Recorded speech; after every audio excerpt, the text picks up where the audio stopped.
అబ్బా ఏం నవ్వారండి. ఎప్పుడు సీరియస్ గా ఉండకపోతే అప్పుడప్పుడు నవ్వచ్చుగా. అవును, నీ వయసు ఎంత? నువ్వే అమ్మాయి కాదుగా, చెప్పచ్చులే. ఇంతకీ పెళ్ళెప్పుడు చేసుకుంటున్నావు? నన్ను చేసుకోమని కాదు, పెళ్లికి మనకు పడదు. బియ్యం వేరడం, కూరగాయలు తరగడం, వంట చేయడం ఇవన్నీ మన వల్ల అయ్యే పనులు కావు. సరిగాని చాయ్ పిల్లాతే. పద.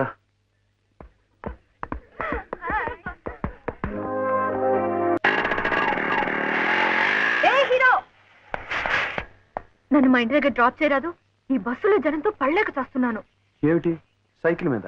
ఏ డబుల్స్ తొక్కలేవా? నేను తొక్కుతాను. అది కాదు, ఎవరైనా. ఇదే 1941 అనుకున్నావా? లేక శ్రీకాకుళం అడవుల్లోంచి వచ్చావా? ఏం పర్వాలేదు, తీసుకెళ్ళు. ఆజ్కల్ సర్వ్ చెల్తా. ఆ తర్వాత అన్నయ్యకి ప్రమోషన్ వచ్చి సిఐగా ఈ ఊరు ట్రాన్స్ఫర్ చేశారు. అప్పటి నుంచి అన్నయ్యతోనే ఉంటున్నాను. That is my history. ఏంటి బోర్ కొట్టానా? లేదులే. కొట్టుంటానులే, మొహమాట పడుకు. చెప్పు. ఆపకు, ఇదే మా ఇల్లు. రా, అన్నయ్యని పరిచయం చేస్తాను.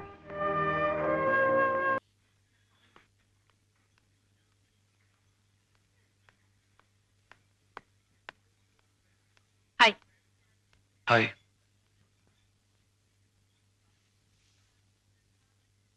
ఏంటి ఎప్పుడు చూసినా ఇలా ఉంటావు? నా మూడ్ బాగాలేదు, మాట్లాడించుకో.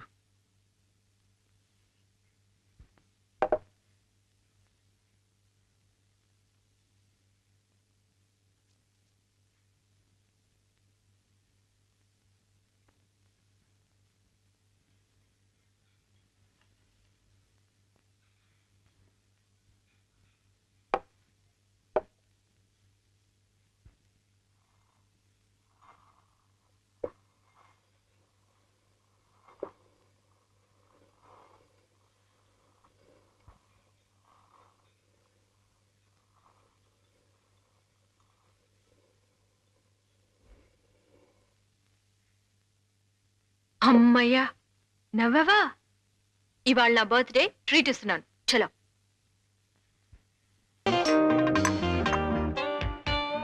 చూడాష, నాకేమైనా పర్వాలేదు, కానీ నా మూలాన్ని నువ్వు ప్రమాదంలో పట్ట నాకు ఇష్టం లేదు. భవానీ మనుషులు నేను తీసుకెళ్ళడం లక్కీగా ఎవరో చూశారు కాబట్టి సరిపోయింది, లేకపోతే ఏమైంది?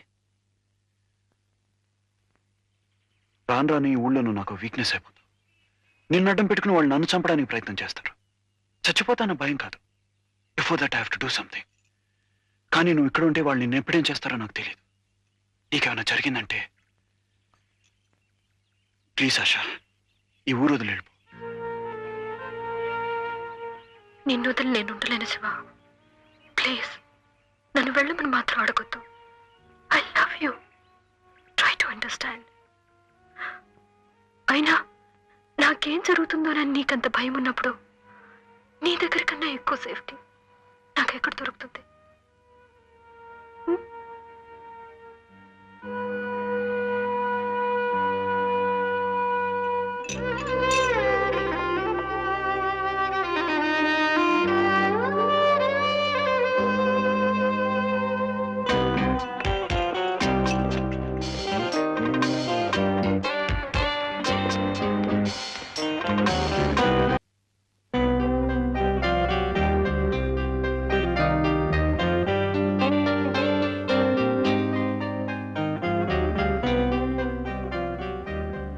क्या बात है?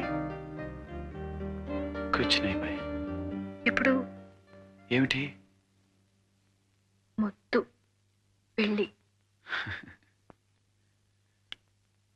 కాలేజీలో ఉన్నప్పుడు పెళ్ళంటే బియ్యం వేరడం, వంట చేయడం ఇవన్నీ నీ వల్ల కాదన్నావుగా, మరి ఇప్పుడేం చేస్తావు? ఇష్టం అయితే అన్నీ బానే ఉంటాయి. నాకున్నది నువ్వు మా అన్నయ్య వాళ్ళు. నాకు మా అన్నయ్యకి పడదని భవానీ వాళ్ళు అనుకుంటున్నారు. ఎంతకాలం వాళ్ళు అలా అనుకుంటారో నాకు తెలియదు. గొడవలు లేవని తెలిసిన వెంటనే నన్ను చంపడం కోసం మా వాళ్ళని అడ్డం పెట్టుకుంటారు. నేను వెళ్ళి వాళ్ళ దగ్గర ఉండలేను, అలాగని వాళ్ళని వచ్చి నా దగ్గర ఉండమనలేను. అందుకే అన్నయ్యని ట్రాన్స్ఫర్ చేయించడమే సేఫ్ అనిపించింది. కానీ నాకేమైనా జరిగితే అందరికన్నా నష్టపోయేది నువ్వే. నా దారి మార్చుకోమని అడుగుతావని చాలాసార్లు అనుకున్నాను, కానీ నువ్వు ఎప్పుడూ అడగలేదు. నన్ను అర్థం చేసుకున్నందుకు థ్యాంక్స్. I'm really lucky.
ఈ వీడియో మీకు నచ్చినట్లయితే లైక్ చేయండి, షేర్ చేయండి. ఇలాంటి మరిన్ని సరికొత్త సినిమా వీడియోల కోసం ఛానల్ని సబ్స్క్రైబ్ చేయండి. అలాగే ఇక్కడ ఉండే ఈ గంట సింబల్ని క్లిక్ చేయండి. మేము అప్డేట్ చేసే ప్రతి వీడియో నోటిఫికేషన్స్ మీకు వచ్చేస్తాయి.